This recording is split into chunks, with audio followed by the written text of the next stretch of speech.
Hello future tech leaders, I am Sindhuja.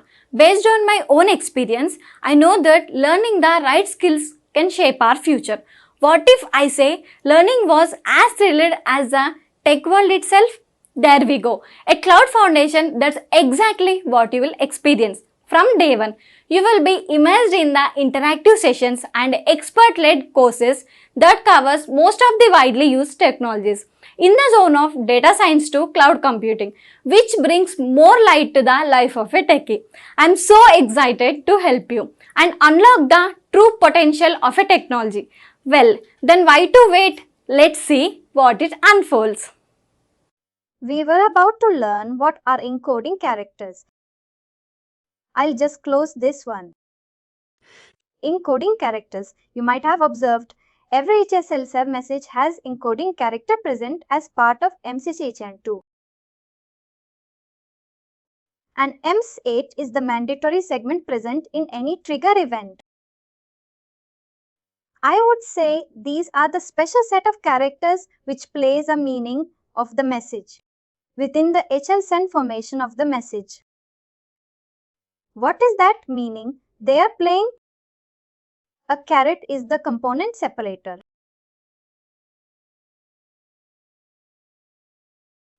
Then your tilde is yesterday. You learned, you understood right. What is caret? Whenever we have to write more than one component within a field, we need to use caret. But the question is, can we write more than one component in any field?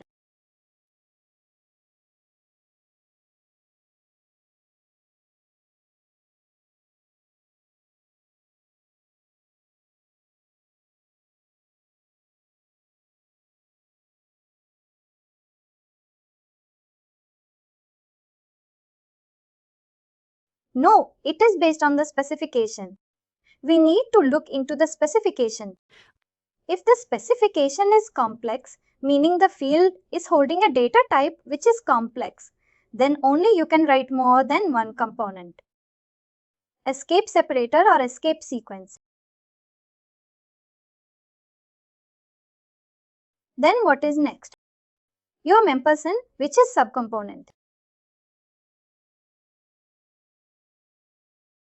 And then last is the hash, which is truncation separator.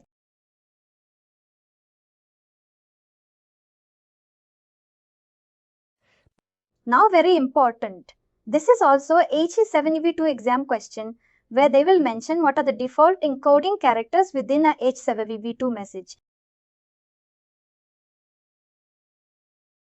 And they will give you 4 options and they will just jumble these. Now let's say they will just start with tilde and then they will just move caret here and there. And other thing, they will start with hash. And might be something like this. This might be confusing when you will look into either first one, second one or third one, or they might create more options for you. But how do you remember? Is there an easy way that I can remember? It starts with caret and hash and it has tilde, then slash, then memperson. The answer is yes. The answer is yes. It is definitely crest. If you remember the keyword crest, it will help you write the encoding characters in the right sequence. The question. Another question is, can you change the sequence of encoding character for meaning? Can you write tilde first, then component separator? Answer is no. It has to be in the same sequence with the formation of crest. C is the component separator, repetition separator, escape sequence, subcomponent separator, and truncation separator.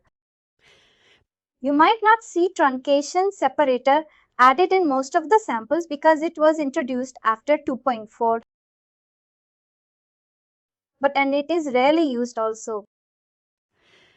Let me first start with you understood what is component separator and all of the other thing.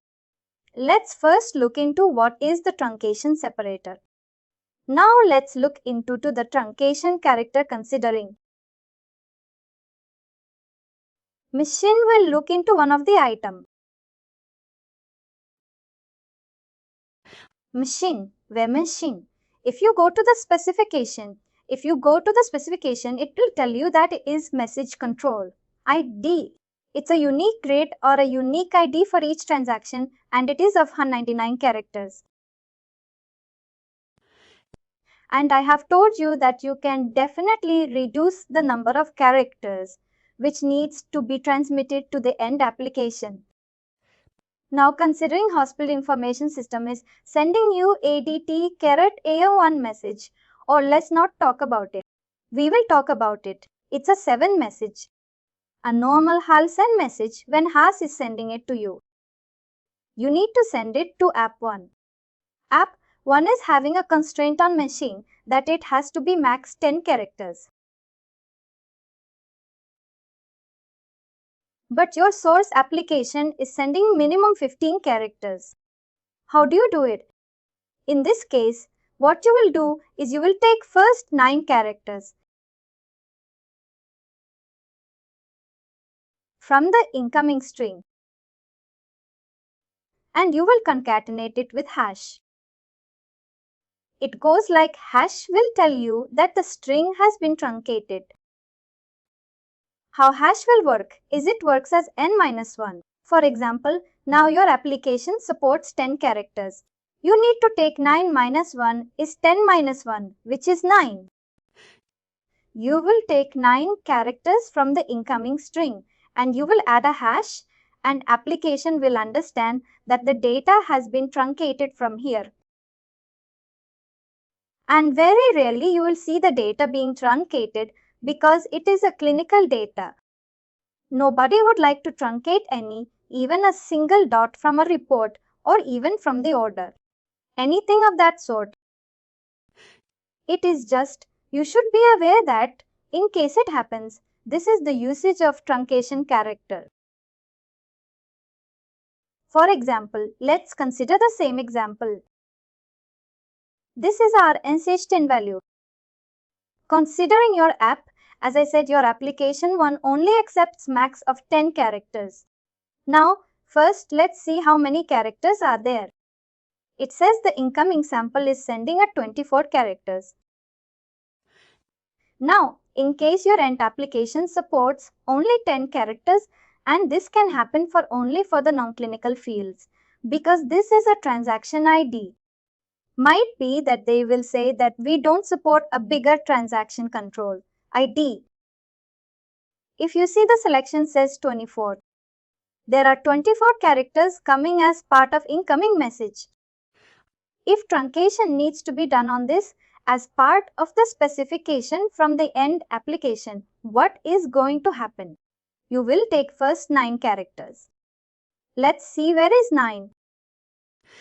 9 characters and you will. The role of integration engine would be to take the 9 characters and add it with hash, which will tell the end application that the data after this has been truncated. Now overall, if you see the length, it is 10 characters. Selection system. There is an empty segment which is a comment segment. Doctor can add the comment. Let's say the report looks good.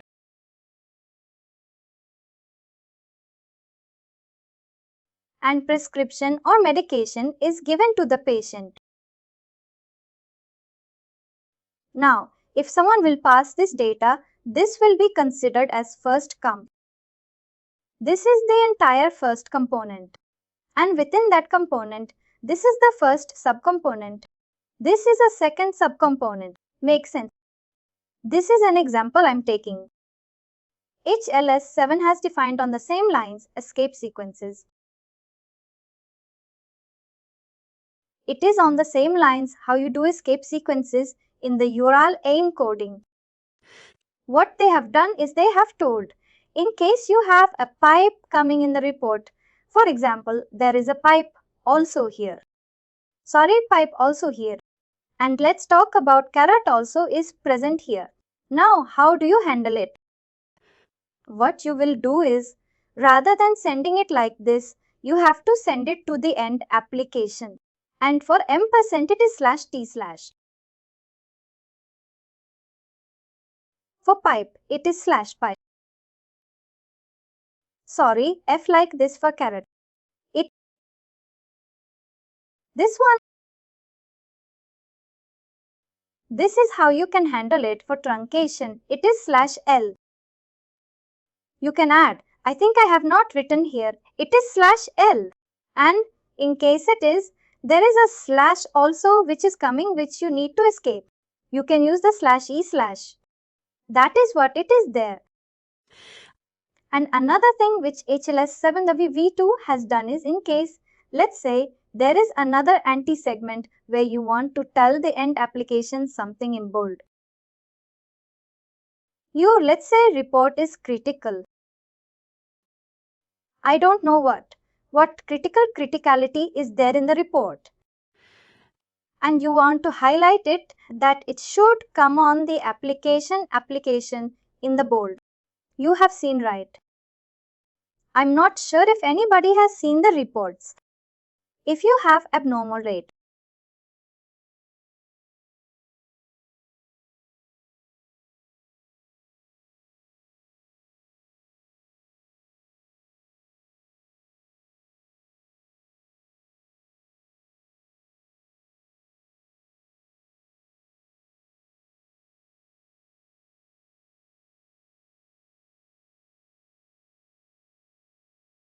let's considering the example of SP2's pure SPO2, not a single file, is 95 to 100. Even if you consider heart rate, I think for heart rate it is 62 something to 90.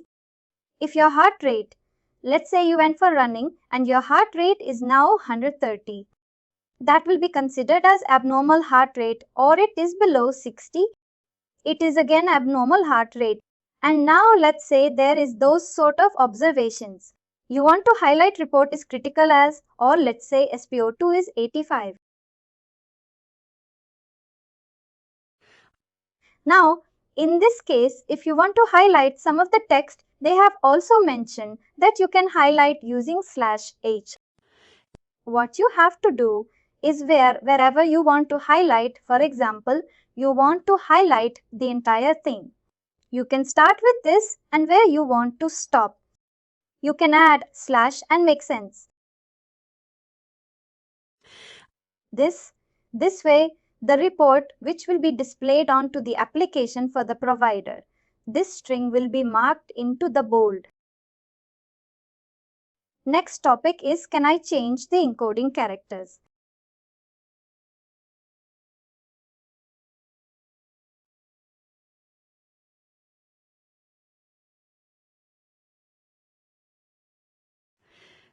Answer is definitely yes. We can change the encoding characters, but it will change the entire meaning of the message. What it actually means considering this same sample, let's consider this. We have pipes, right? Considering caret, if let's say I am changing the encoding characters from default to, let's say I'm only changing the character to asterisk. I'm saying asterisk is my component separator. The entire passing logic for you will work on asterisk. Wherever you will see caret, you have to change it with asterisk.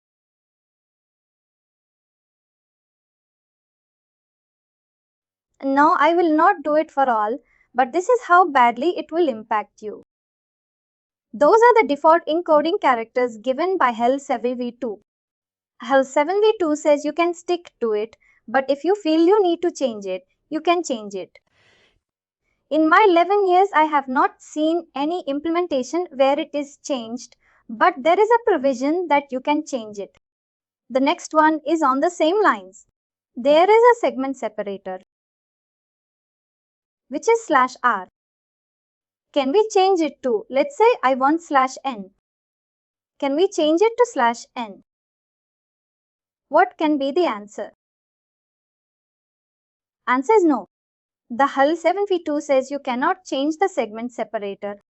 I am giving you provision to change the encoding character, but not the segment separator. This was all about encoding characters. Now let's see. I think two more topics. Escape characters we talked about. I think this is more of a technical topic. Let's look into it now. If you want, I will showcase it practically. Oh, it will. If you guys give me 1 minute, it will just take. It will not take much time.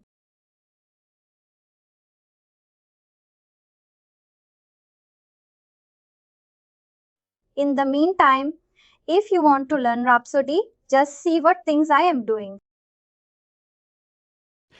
It might be high level, but considering that there are things to be done, you can look into this way.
If you want to learn Rhapsody, just see what things I am doing. That is the way people will understand. You understood the topic. Now on the same lines, there is an acknowledgement present in HL7 v2. I'm just creating an interface for you, a small interface. Let me just do it on my local only.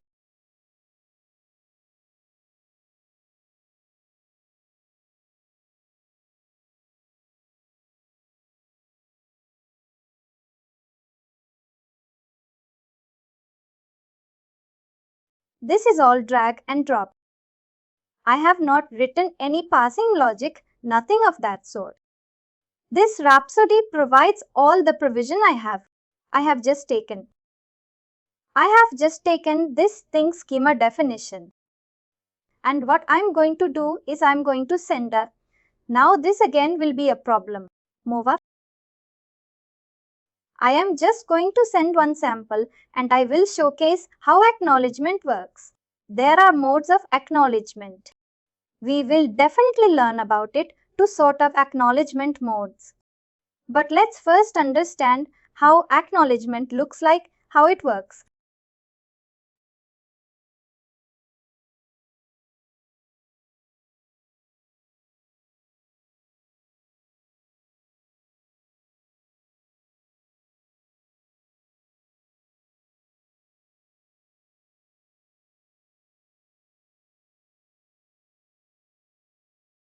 Can you guys see this is a test tool within my company? This is a test tool, or you can call it as an emulator. Now considering this test tool as a hospital information system which is sending me a patient admit notification message, which is HL7 message, how I will respond back. Schema is already defined by HL7. If you see the screen, there is some response received from the integration engine. I am generating this response. Considering the data here, whenever you will send me this data, what will happen is, I will respond back. This is the response which I am sending you. How will you know that this is an acknowledgement message? We'll talk about this is a type of message. We'll talk about the trigger event. How do I know that the acknowledgement which I receive is for which transaction?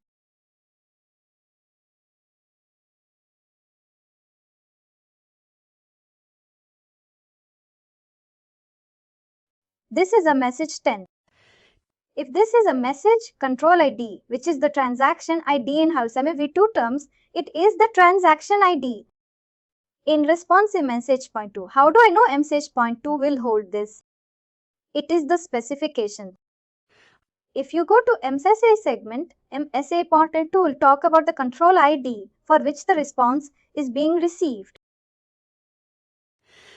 That is where the control ID from the source message is passed on to the acknowledgement message and it is sent back to the source. This is considered to be coming from hospital information system. This is coming from the integration engine. I will show you how it is being done. I mean, it's just a filter pre-available or already available within Rhapsody. You just need to provide the schema definition and then it will validate also. I'm not doing a strict validation. That is a separate topic. How do we do strict validation? I'm not doing a strict validation. I'm just saying what? Whenever you receive a message, you just give me a positive acknowledgement. And this is where the positive acknowledgement is generated. And then it is sent back to the source. Now talking about the acknowledgements. In this case, there are two sort of acknowledgements which are available in HL7 v2.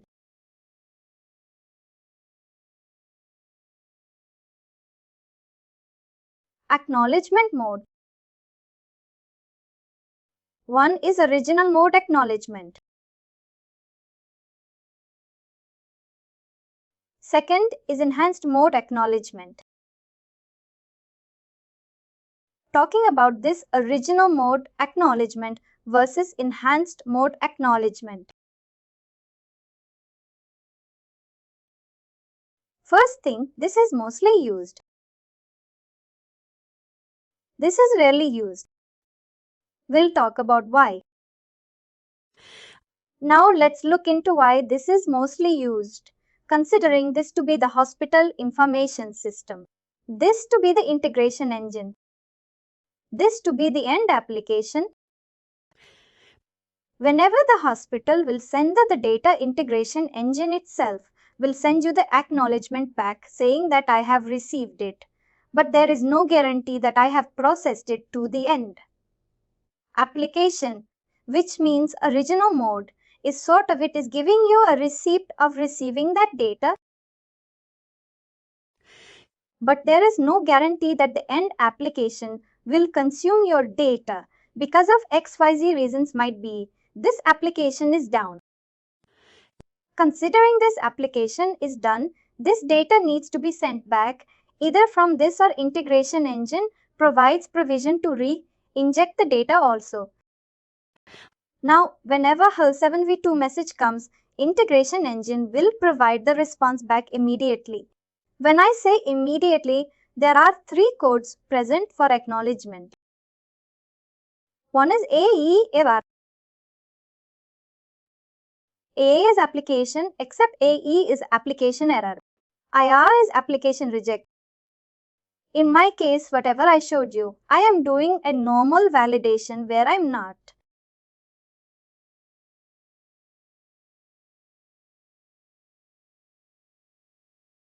AE is when the application is down. It comes from the network layer. You need to configure this acknowledgement code in the network layer. That is the only way you can get AE. Other than that, you will never see AE coming from the integration engine or from the end application. A very common example. Let's say, considering message needs to be of a special size, let's say 5 characters. If I am sending more than 5 characters, I can do EDI validation. Once the EDI validation is done, I can send you AR also in very basic. If I have to do it easily, I will just do it for you. This window is very irritating. Now, every time I will send a message, considering the server is doing strict validation, I will get AR. Now if I will just do disconnect configure, if I will just send it again, Can you see I received the error? My integration engine now is doing a strict validation. Again, that's a Rhapsody concept how I did. You don't have to worry. If I am doing a strict validation, then I will be getting a R as a response. Let's talk about one more thing. If you want to see trigger events, I'm using ACK. ACK will hold segments like this.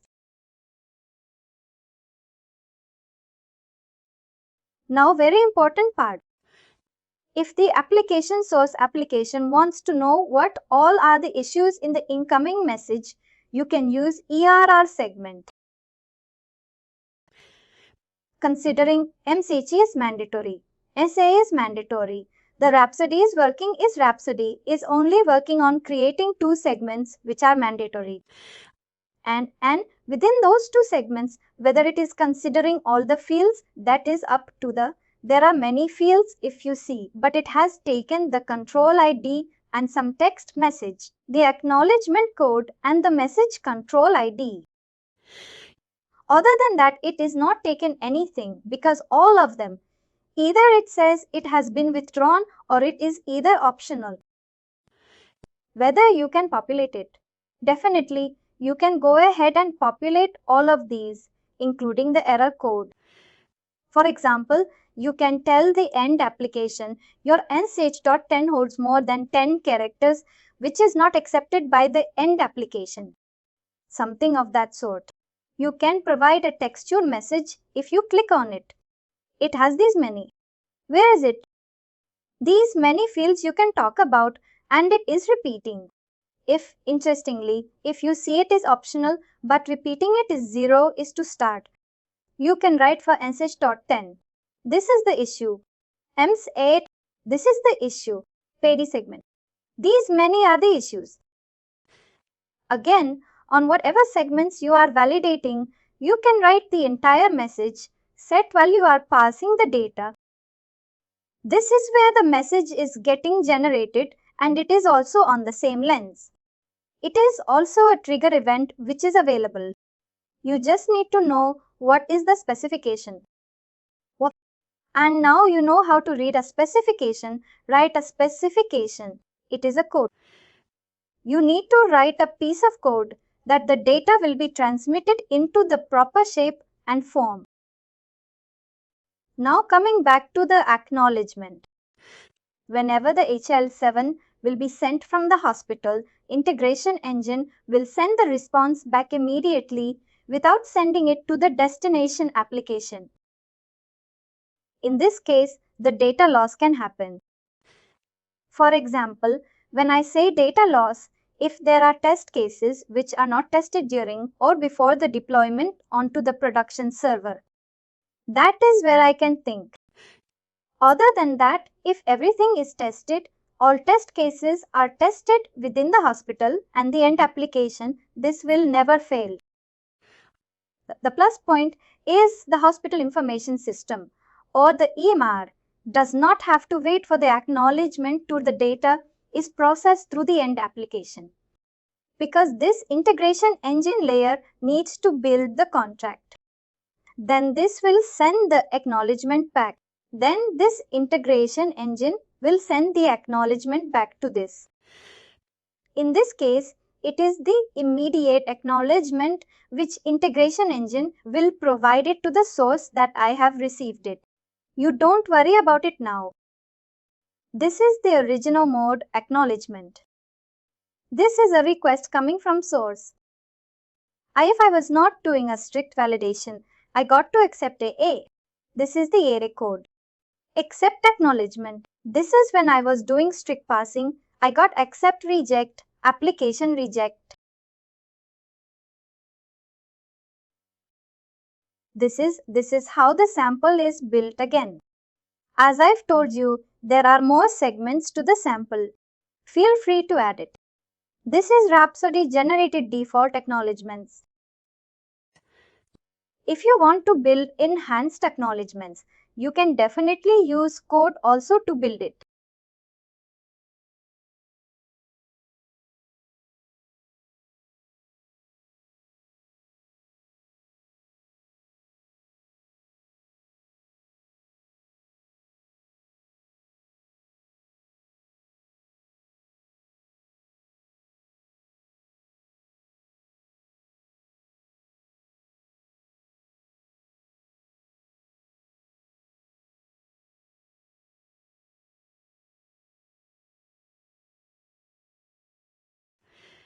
We are now looking into the enhanced mode acknowledgement, how enhanced mode is different from original mode.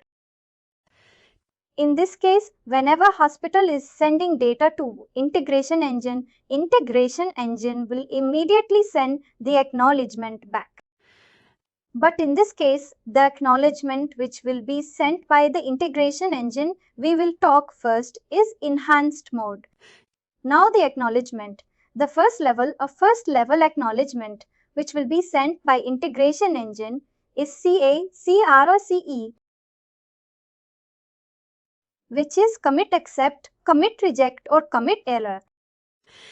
Meaning wise, it is saying that I have accepted your message, rejected your message based on validation. This is from the network layer. You need to configure it in the network layer. 3 levels of 3 types of acknowledgement can come. Let's consider this is accepted. A CA. In this case, hospital information system got a CA. Now, once the CA is sent, integration engine will, let's say, this application works on JSON. This FHIR HL7 to JSON conversion will happen on integration layer. Once the JSON is converted, application will now receive it. Now application has to respond back. There will be some, let's say it's an AP. I call application will return the status code. Based on the status code, let's say it is a 200. Considering first case, it is 200, which is success. This data comes back. Integration engine will build another level of acknowledgement, which is a second level of acknowledgement, which will talk about AARAE. It is the same thing which is sent here. Now based on this end, application can understand source. Application can understand that end application has also received my data. Or in case the application, the app2, which is end application, throws 400 bad requests. What is the status code? Integration engine will send it to the hospital information system. In this case, there are 2 levels of acknowledgement which comes from integration engine. One is at the receiving part, and then after transmitting the data to the end application, then another level of acknowledgement comes. Why this is really used? It is because it is more complex. When I say complex, it is time consuming, and in the hospital environment, the feed comes at a pretty fast rate. They might not be able to track also. This is where the integration, when you are doing it, has to be properly, thoroughly tested with the source and the destination parties involved. That is where max integrations, which I have done, it is always original mode acknowledgement. There are issues that is where just considering, let's say the same example, control N don't save. Considering this is hospital information system integration engine. Over here, this is end application. Now hospital information system send the data. It is working on original mode. You got AA, which is accept application accept. Now this while data was sent to this. There was a network issue. This data was never sent. Integration engine provides you notifications that the data is being queued up in the communication point which is connecting to the end application. That is where integration engine plays vital roles. For example, if I will show you Rhapsody. Here are the communication points which are being either on the input side or on the output side. Here you can see everything in queue out, queue everything. You can build notifications on top of it that even if there is more than 5 failures, you cannot put notifications on 5 because the hospital load, because the new requirement. Once it came to us that hospital wants to send 60-40 messages within 1 second. It's a huge number. Whether we can process it or not, We have also not tried it. It's a new requirement. We just have to try it out. That is where you need to find a valid number that above this number. If there is a queue within a particular component, this is an HTTP client which is sending it to the end application. You can send a notification email to someone that there is a queue. Kindly check. If there is a failure, you can alter that communication point. Tell the end application, this is a failure we are getting. Can you enable or did you reboot the server? That is the most of the time things happen. They will, without even informing the integration engine person. They will reboot the server and then the component that does not come up automatically. You have to call them. There is a failure we are seeing and you have to bring it up. That is where integration engine will queue everything. And then once the connection is back, it will process the entire thing again.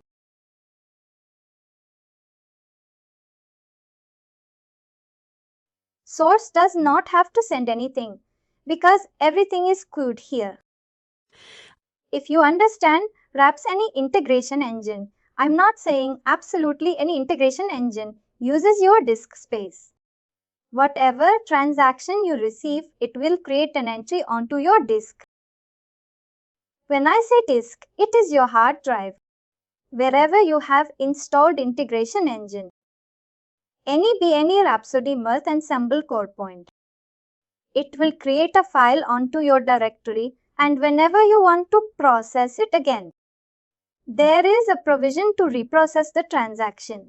I will show you a small one, which we only did it. This is what we sent.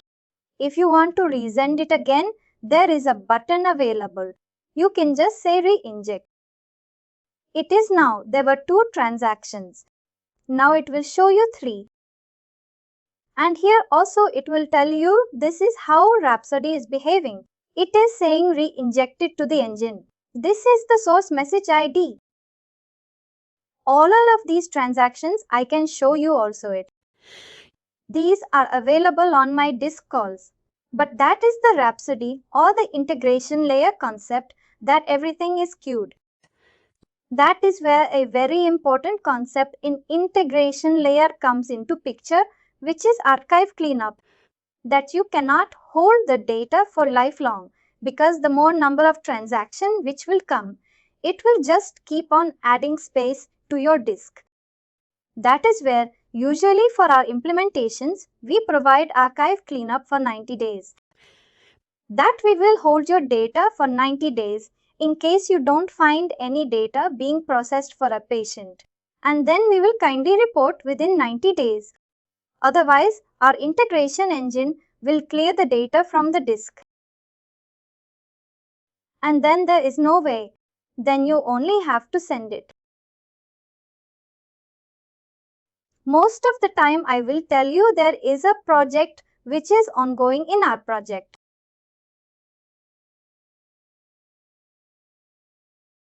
We, as a product-based company, we have multiple product lines. I will talk about one where this sort of issue happens. Where when we are sending the data, because this end application is also not fully full-fledged built. This is also built within our company, Philips. This is not full-fledged built. Anybody understands, folks? It's a pre-deployment model where we give all applications to the hospital that they can use it and can provide the feedback. That is the 4K we are doing. Hospital is sending the feed. There are chances that all the business logics are not validated within the application or even in the integration engine.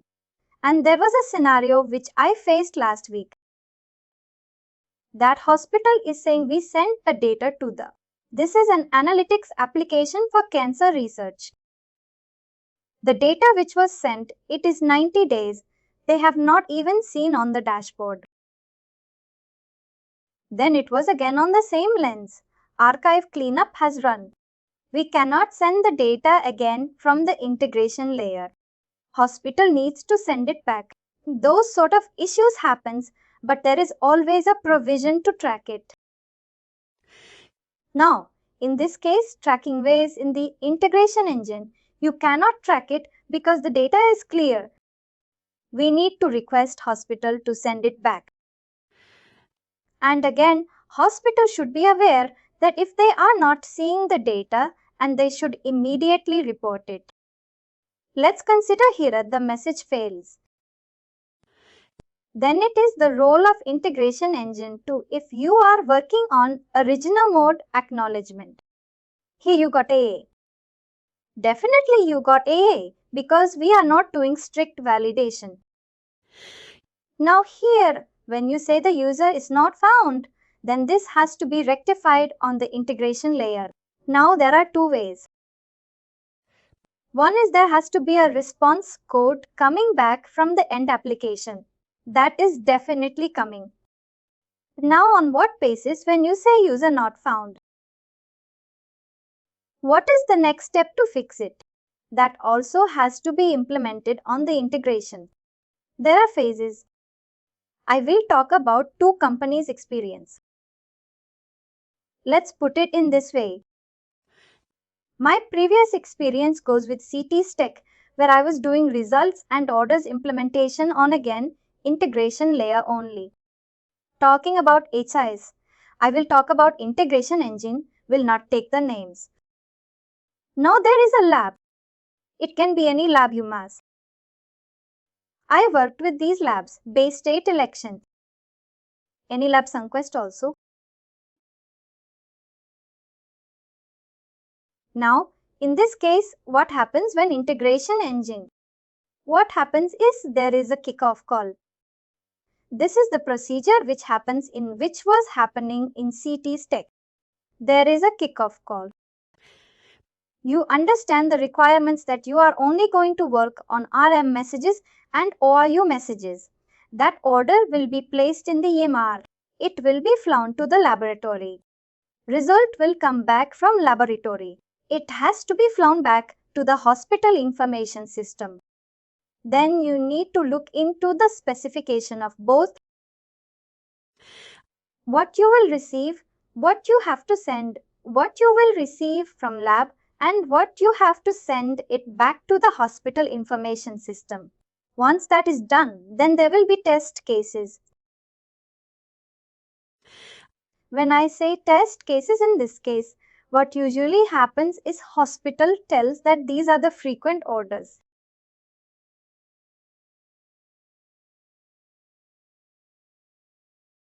Frequent orders placed in our application. I would say hospital. Placed in the hospital. And let's say there are thousands of orders. When I say thousands of orders, it can be blood test, lipid panel test, anything, or in culture test. Anything which happens in a hospital and the hospital can administer that test for a patient and it will flow to the laboratory. Out of those 1,000 tests, whichever is most frequent and the hospital has that list, those tests are created as a test cases. Those test cases will be initiated before the pre-deployment. There will be a staging. Now, another thing is there will be a dev box. There will be where developer will write the integration code. Then unit test after reading the specification. Once he is satisfied, it will move to the stage box. Once on the staging box, hospital information will actually send the live feed. When the live feed will come, laboratory will have the stage. All of this will happen in the stage environment. Hospital will send the data to the stage environment where the actual code is there and all the test cases. Now here hospital will send the frequent orders which they think are more relevant to their organization. That test cases will be sent to the stage environment. We will send it to the laboratory stage environment. It will be a dummy environment. Then reports from ALS will come for those orders.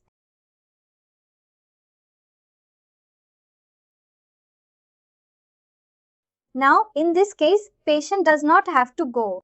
It is just a testing we are doing. There are dummy patients created. No patient has to go and give the blood, urine, or whatever order is there.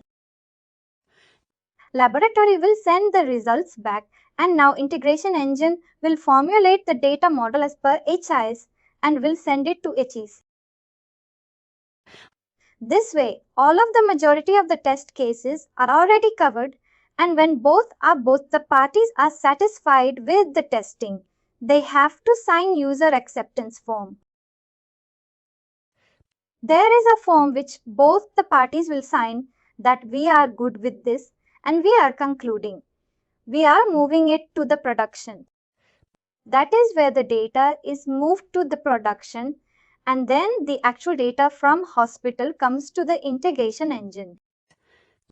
In that case, the patient would go to the laboratory and give the specimen, and then the actual report will come back. Rarely you will find that you will say that, considering lab works on JSON, and rather than using medical record number, they have used MRN. That will never happen. Second case where I am currently working, we build products. We don't do deployments in this phase. What we do is we gather the requirement. We build the interface. Whatever I am doing, we build the interface reading the specification from source and destination. Source means what source will send.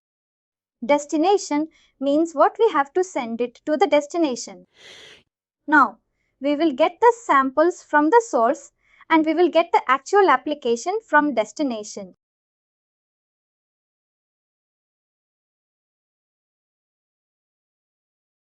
You can say a beta version of that application.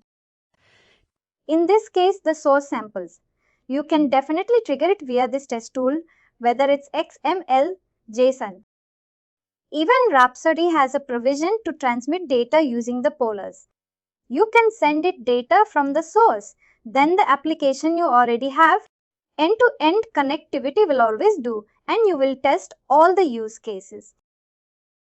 Then we will have a release when this product will be released. Then whenever a purchase happens for that product, then that deployment happens on a staging box. Hospital wants to first test it on the stage box, and when they are again, UAT will be signed. Once the UAT is signed, then they will move it to the production. There are rare chances that attribute mismatch can happen. And talking about the use case, I think that was hidden where it says the user is not found. In that case, what happens is the response code which comes back. The integration engine needs to do the error handling where it says user not found. What is the next step? First, create the user. Once the user is created, a successful response comes back, and then send the same transaction back here, and then send the response comes back, and then the integration engine will discard it. That is how the integration engine layer plays a vital role in positive scenarios and negative scenarios. This is a very basic use case where you say user is not found. One more point is integration engine also has a stage database. It is not only that you will just send the data, and every time integration engine has to access data from hospital. Not like that.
One more point is integration engine also has a stage database. It is not only that you will just send the data and every time integration engine has to access data from hospital. No, not like that. One more point is integration engine also has a stage database. No, not like that.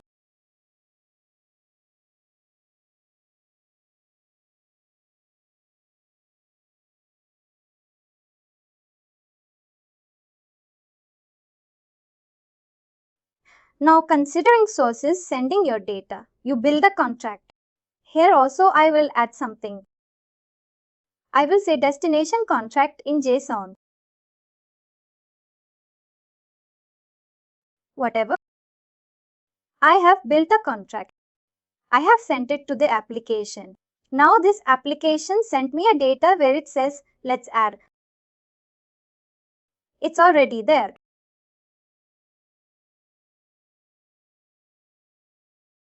It says patient not found. As per you, what we need to do is we need to query HIs and get the details back. What I'm doing is I'm building a QR message. What I'm going to do is I will send it back to the hospital information system. They have to expose if it is a TCP, we will send it on a TCP. If it is an API, we need to hit that API. Now let's hit that API. Without writing a logic, I'm just showing you a, I would say, skeleton structure. HTTP. Where did I add it? This is input test. I'm going to hit. Whenever I have built the QR message, I will hit the EMR endpoint. I'm going to use the EMR endpoint to get details and all of this will work. Definitely it will work. I can show it to you also. Once the response comes back, it is in out, in mode and HTTP always says you send something, you will get back as a response. It's a get call or a post call. You will definitely get something. Once you get the details back, you will build. You will use those details and build the contract back. Or let's say create patient contract. Then you will hit the destination again. Once the destination, you can join directly here. Once the destination is hit, you will get the patient created and then it will. Whatever scenarios you want to do, you can do. This is actually a thread based. It is one thread. It will do in whatever sequence you want, whatever steps you have, you can do it as per your convenience. Whatever, even if you want to do something else also you can. You can do parallel processing also. The application specification. For example, when this specification, this destination application specification, you will read, they will tell you that the patient needs to be registered first.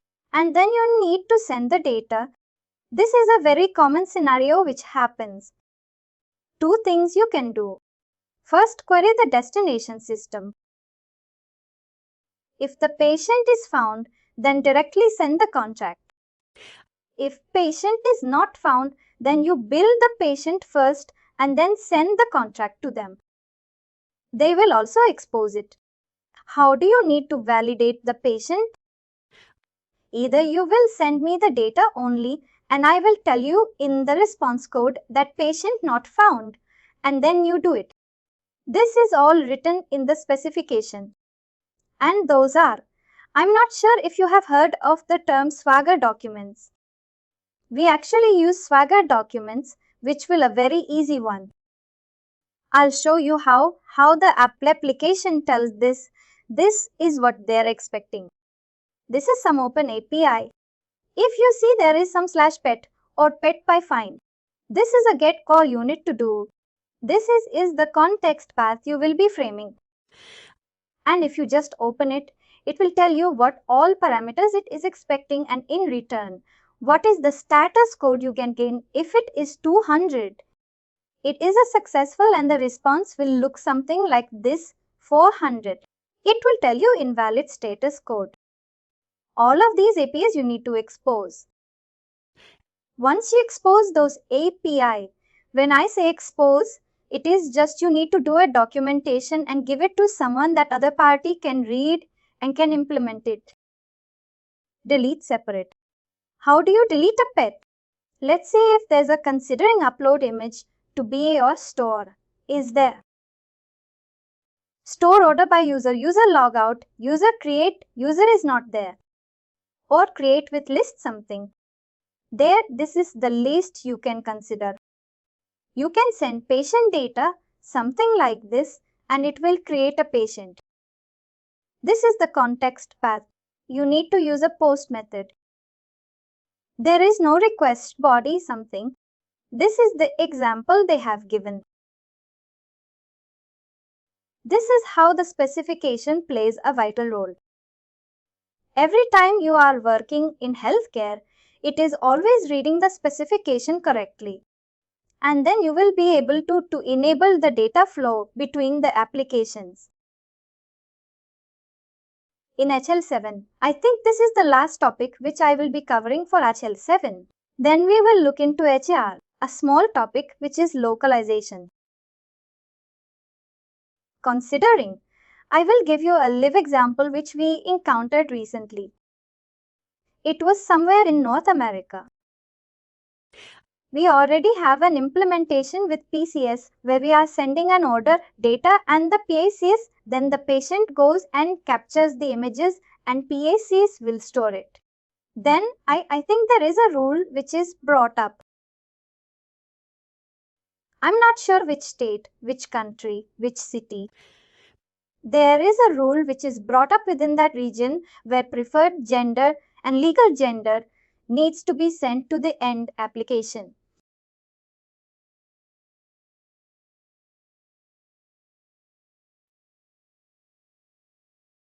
Now, what is localization? Why I am giving you this example? Localization is HL7v2 has defined a standard.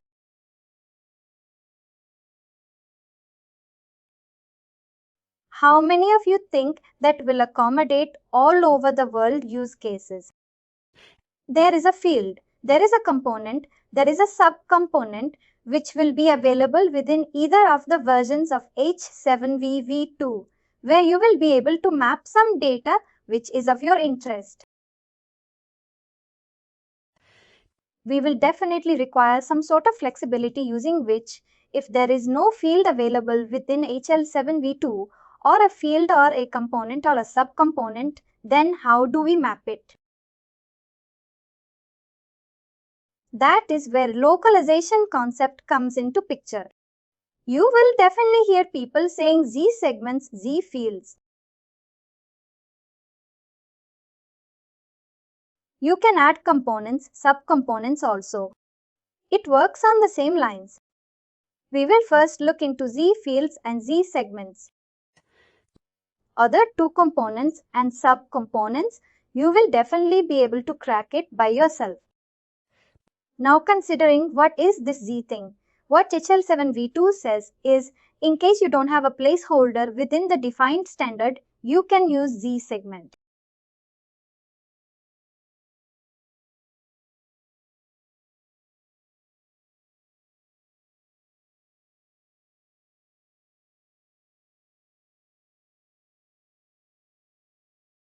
You can use Z segment. Now how do you build a Z segment? How end application will know what is Z segment? What is the meaning? Is there a specification you need to do? Answer is definitely yes. There are a couple of rules for Z segment. The rule is you can only add Z segment at the last of the specification. What it means? If you consider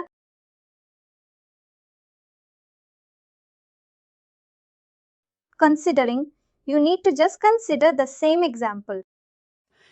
Legal gender and preferred gender, which hospital will be capturing, and PACS also needs that information. There is already people can tell me that there is already a field for legal gender and preferred gender, and it is PDA. I will go to 2.6. It is already there and it is of ICE data type. Hospital can define M for male, F for female. What is legal gender and preferred gender? That is the use case which we need to achieve. Only thing is, we cannot add legal gender and preferred gender here, because if you send legal gender, it is of one character. If you send one value here F, nobody will understand whether it is administrative sex, legal gender or preferred gender. Now, how do you handle it? To handle it, what you need to do is, this is a specification. One more back. This is a specification for ATTL01 notification, and what HL7 says is, you can add a Z segment at the last of the specification and you need to prepare a specification for the same. Now, how do you do it? Here, you consider this is editable, you need to add ZX. Now, what is this ZX? I will put it into angle bracket. What it says is, you already know that a segment ID is always 3 characters.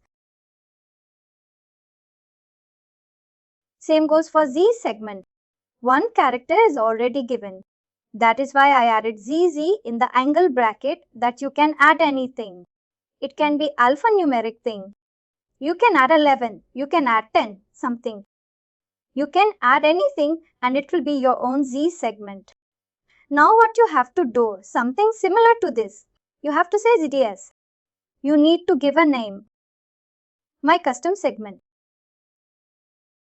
Now you need to tell what is the optionality. You can definitely tell that all implementation will not be used, but it can come. Can it repeat? It is on you based on your requirement. I would say it is non-reputable. I will add a hyphen. Now considering how the segments are written, you need to define the data within this segment. Same thing how we read or how we view the data here. You need to give a name. For example, I will say legal gender. Then what is there? It is let's consider it is of 4 or 10 characters. It is of data type. I will say it is of string data type. It is considering it is required. It is required. And now we have ZDS2. Preferred gender. It is also of 10 characters and it is of string data type and it is also required. Once you do this thing and considering you did this and you added ZDS here. And once you add ZDS here, then you will be able to transmit legal gender and preferred gender. Now your legal gender can say male. This can say female.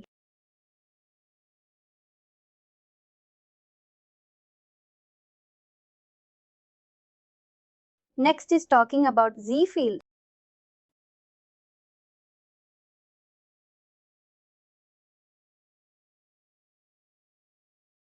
It is also on the same lines. What it means is you can extend any field. Now, when you want to extend a field, when you want to extend a segment, answer or the option is totally on you. Now considering a field. Let's consider this name only. PID segment says PID. PID5 is the name. Considering this PID segment, there are 15 components within the PID5 field.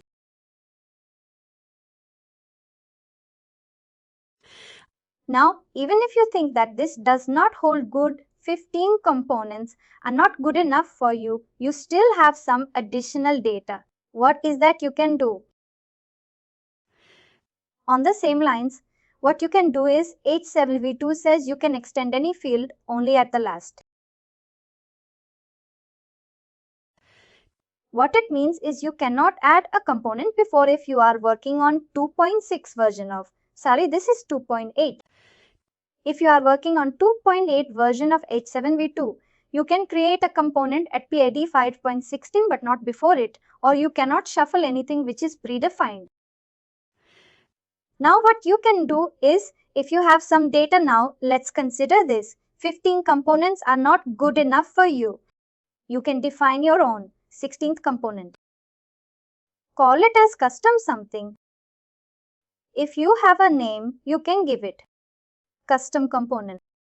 Define if it is, what is this? This is length. This is 10 characters. This is our string data type. It is optional. And repeatability, it cannot happen. Then whenever you are in the 15th, this is PID 5, I will just add random characters. Consider this is the 16th component which I have mapped it. You can add my custom data. Any? It has to be 10 characters. I think this is more. I will just reduce something, my custom. This is how you can add it. Can I remove all of these components? Can I just say backspace and add it like this? It has to come in the last, and if we did it, it will be considered as, let's say 1, 2, 3, 4, 5, 6, 7, 8, 9.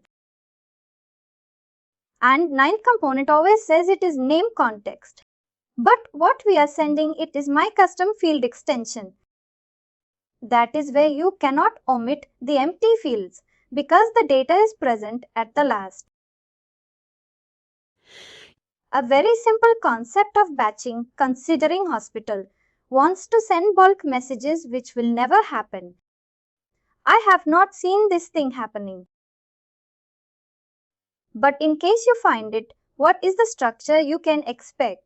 Or you have to frame it. What is the structure you can expect? I didn't find this structure on characteristics. That is why I am opening this book. It is also on the same lines. We did exercise yesterday. This is optional. This is optional. This is repeating. When we say this is repeating, this will start with B, S. Again, all the name of the segments are mentioned here. What is the structure of this? That you can definitely get on characteristics, or you can open BS segment. You will get the details of BSS segment here. And the outcome of this. This is one message. This is second message. This is third message. This is fourth message. This is batch is ending. Then the file is ending. How the sample will look like. This is a file header segment. Batch header segment. One message. Second message. Third message. Then your file trailer segment. FTs will come. BTs will come. Then FTs will come. At the last it will be BTs and FTs. That is what I wanted to showcase. In case you find or you have a concept where a batching needs to be done, this is the concept you can use for batching. Now the end application will pass each message one by one and will send the response as a batch. Again, say SHMS will come. STMS will come. And the control ID will tell the acknowledgement is for what message. And reading about it. How do I know? It is all written here somewhere. Batch is a batch contains no zero no something. All of the theory parts you can read in the control book. But practical ways, that is how it will be implemented. Can give you one more example. It's a live example from my recent project. This is a hospital information system. This is on premise IB, which is my project. This is another cloud instance of my project. I will put it into cloud. Sorry, my drawing is really poor. But if you consider this, and let's consider the end application. Now considering this, there was a scenario, as I have already told you that there was a scenario that we need to process 60-40 messages per second. And the processing of 640 messages per second would mean that this is my on-premise, which is a physical software. It is also physical software, but it is deployed onto the cloud. This is cloud. This means 60-40 times I have to initiate a transaction from on-premise to the cloud box. That is where there was a thought process in the mind. Can we do a batching? Can we do a batching? I'm just using a structure. Can we use a batching? And in that batching, we will be only hitting this cloud box once. The reason why I'm saying we will hit only once rather than 60-40 times was every time you need to hit this box, you need to hit an intermediary IAM layer, which is a token-based authentication. For that, also considering a user. Let's consider this IAM also. If anybody knows, you need to configure your username and password here. Hit the IAM server with username and password. IAM will give you a token back. 640 times it was hitting the IAM. And after getting the token we were not catching it, just FYI. There is a catching mechanism also. You can cache the token that was not yet implemented. Considering that scenario, it was hitting 640 times the IAM server, 630-40 times then the cloud box. Then, because of this performance issues, we thought, can we do a batching? That was a thought process which came into mind. We have yet not implemented and yet not have decided on whether we have to do it or not. Just a thought, I just shared it with you. Just an example. We'll start with basics of FI, just like how we introduced HL7v2 to you. We will just start our touch base. What FI and how it is different from H7v2. Why people are preferring FLI. Can FI replace HLV2 or vice versa? We will discuss all of this in detail.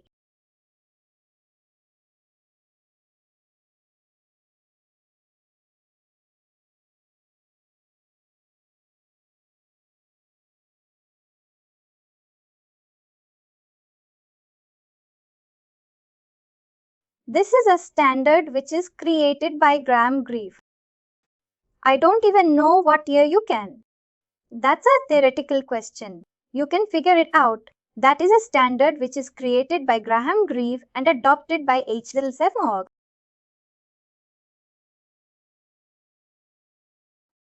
What happens is there was a Graham Greene saw issues with HL7v2. We will talk about what are the issues. Graham Greene saw issues in HL7v2 as a standard. And then he thought there can be another standard which can help in the faster interoperability. That is where he created a standard. He called it as FHIR. Then when the FHIR gained popularity, H7 adopted that standard. That is how FHIR came into picture. The full form of FHIR. Healthcare Interoperability Resources. This is the full form. Why this full form came into picture? I will talk about it. I will come to first at the last. Healthcare is because this standard will be used for transmitting the clinical data from one application to another. That is why healthcare comes into picture and clinical data. When it is coming into picture, it is all about healthcare applications.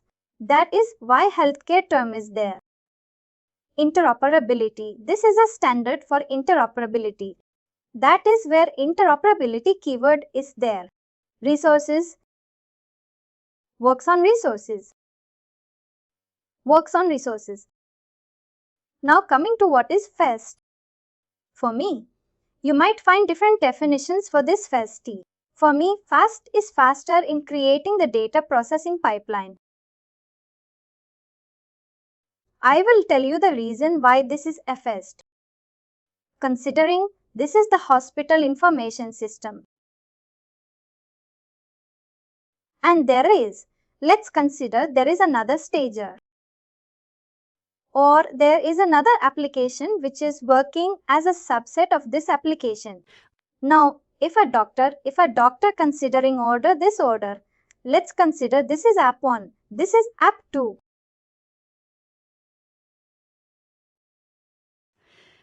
If hospital information system, this is a hospital information system, wants to send data to app 2, and they are only interested in creating a patient.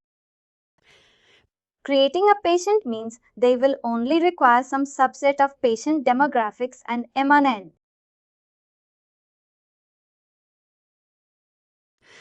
If they're only interested in creating a patient only using the demographics of the patient in H7v2, what will happen is you will have to work with.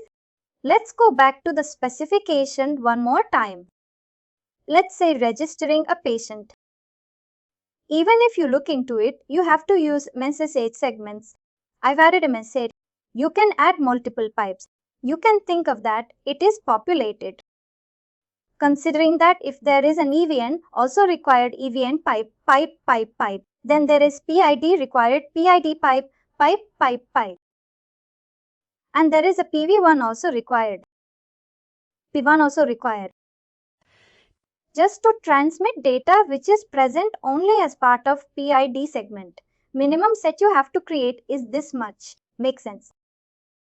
Or am I just making it extra things for you? Because these are the mandatory segments and there will be mandatory fields within the segment. You need to populate it. Minimum. If I have to just send demographics for creating a patient, I need to send this much data set with the fields populated. Now what FHIR says is I have self-contained resources.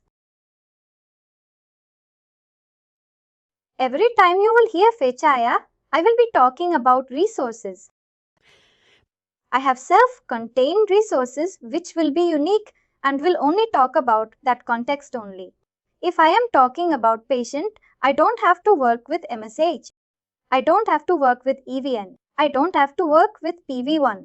I will only talk about the patient context. That is where I will talk about R4 release. R is pretty new. We will look into the R4. There is no difference will be there in reading the specification or writing the specification. Concept-wise, everything will be same for you. It is release 4. We will talk about what is this release also. They have created 125 resources. Each resource has a unique context. If there is a patient resource, it will only talk about patient. If there is an observation resource, it will only talk about observation.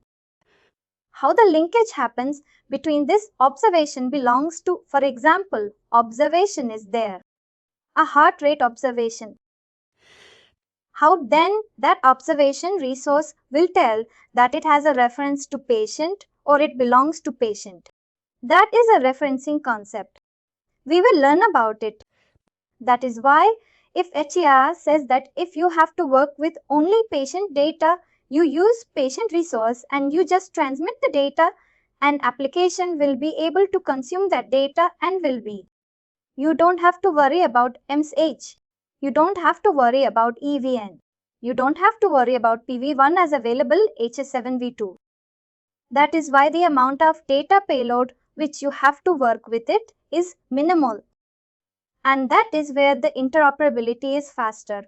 That is why FHIR comes into picture as per me, as per my experience goes. Even if you read the documentation, they will say fastest because interoperability is fast. They will not tell you why it is fast. This is an example I have chosen for you. Why it is fast? There is no predefined module which can do the conversion. I will tell you a very simple example. First thing, when you say H7v22 versus FHIR, I have already told you what is what. Now base definition. I have told you. Both are independent. Nobody is stepping on the other standard. Both are independent. Can HL7 replace? Answer is no. Is there a predefined library or predefined tool which can convert H7v2 to FHIR? Answer is no, because I will tell you why. There is no predefined library. Even if you work with, I think Microsoft has hosted some public tool where you can just put your HL send. It might give you FHIR, but what I am saying is it might not work in almost all of your implementation. Considering every application or every hospital will tweak the HS7W2 standard.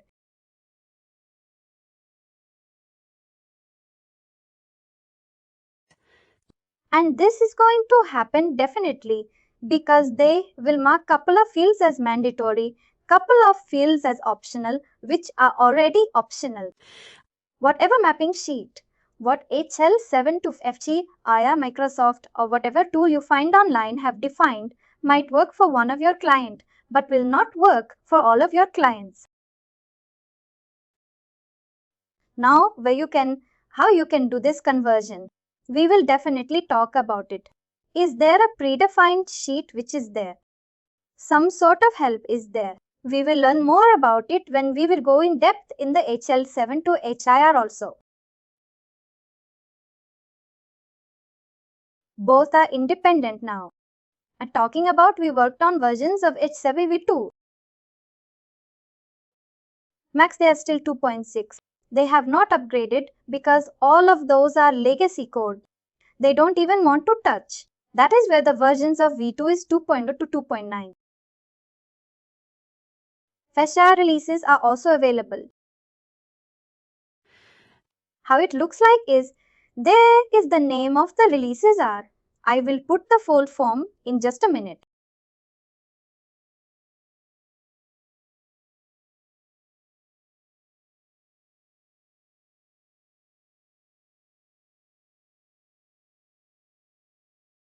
FHIR releases, there are 1, 2, 3, 4, 5 and 6. There are 6 releases done till date. The release timeline is for 2 years. Probably this might be in 2011. Again, a theoretical question. We can check on Google. DST1 was the first release of FHIR. DST1 stands for Draft Standard for Trial Usage.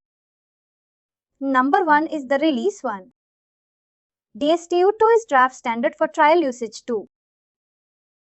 Then they found that D can be removed because now the standard is bit stable. They removed the D keyword and it is standard for trial usage too. R stands for release, which is release 4.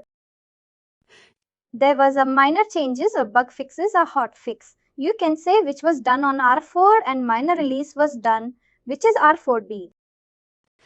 Now the latest release, which was I think in this year, it is R5, which is the release 5. These are the 5 different versions of HIR which are released till date. How do we navigate to all of these pages? That is the only thing we will see and will not cover any other topic. How do you navigate to any of the topics or any of the releases? If you go to Chrome, if you just search for FHIR, it will always take you to the latest release version.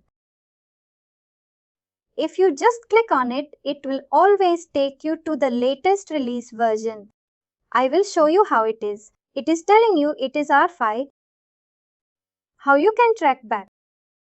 There are buttons available when you will go to the home page. There are buttons available R4B, R4, R3, people call it.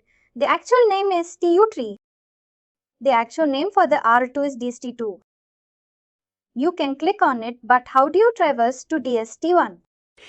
If you want to traverse to DST1, if you see, the beautification of the pages have been done. Now let me show you how the pages were initially. This is no DST1.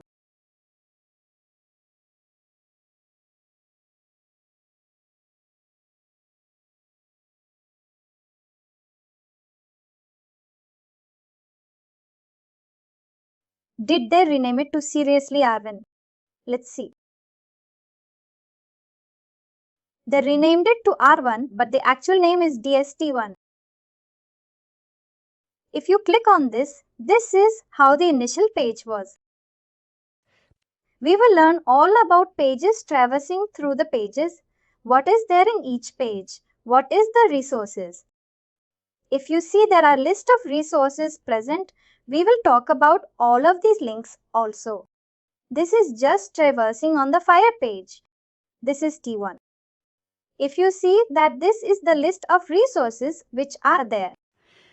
I don't think it is more than 100, but I will talk about R5 because that is the latest release I am working on. I'm not on R5, but there will be no difference in reading or writing the specification.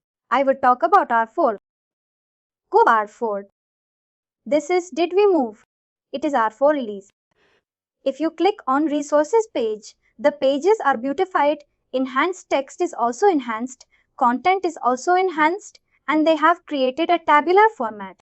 And there are total 145 resources. The way this is a tabular format categorized in different categories. We will learn about it. If you want to look into the alphabetical order, maturity order, we will talk about what is maturity, Security Standards Committee. All of these are just viewing things. There is a header which you can use to traverse the data or move to one page to another. All of these pages we are definitely going to learn. Just to show you how a specification looks like from, we will not go to characteristic sites. We will only work on original authenticated HL7 org website for the specification. We will work on one specification and all of the specifications are also on the same lines.